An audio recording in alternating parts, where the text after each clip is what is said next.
functions, two other very key words in our study will be independent and dependent variables. At the end of this lesson, you will be able to identify the independent and dependent variable given a situation. All right, first of all, let's figure out what those words mean. The first one we're going to call is the independent variable. That's going to be the input variable. It's usually the x value. And when you're thinking about something being independent, if you think that you are an independent person, you generally are, you get your own way. You get to do what you want. So that's the independent variable. It gets to be whatever it wants to be. Right? The next variable is called the dependent variable, and that's the output variable. It's generally the y value, and if you can think depending on something, that dependent variable depends on what you put in for the x, so it's going to change based on the x value. All right, so as an example, there are 50 calories in every Oreo cookie. The total calories you intake is a function of the number of Oreo cookies you eat. Name the independent and dependent variables. So the independent one is the one we get to choose. We have 100% control over. And what I have 100% control over is how many Oreo cookies I decide to eat. So the number of Oreo cookies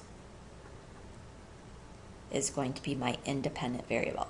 My dependent variable, what depends on how many cookies I eat? Well, that's going to be how many calories I intake. So the total calories is going to be my dependent variable. Right, let's look at another example. I would encourage you for this one, especially when finding the independent and dependent variable, if you would like to pause the video and try it yourself and then come back and see if you are right. Right, at a community center, art lessons are offered at night. The fee is $12 per lesson. You plan to attend up to 5 lessons. The amount you spend is a function of the number of lessons you attend. So we would like to find the independent variable. So what do I have control over? I have control over the number of lessons that I attend. So the independent variable is going to be the number of lessons. Right? The dependent variable, what depends on how many lessons I pick?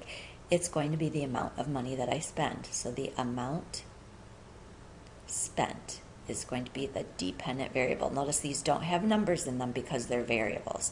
They will be changing. All right, so the next one that we're going to look at, which we discussed in a different video, was the domain. So if I look at the domain, what numbers would make sense for the input or the independent variable? So I'm just going to label this, then the number of lessons would be the input, and the amount spent will be the output. So the domain is going to be the input. What would make sense for the number of lessons? Well, it says you plan to attend up to 5 lessons.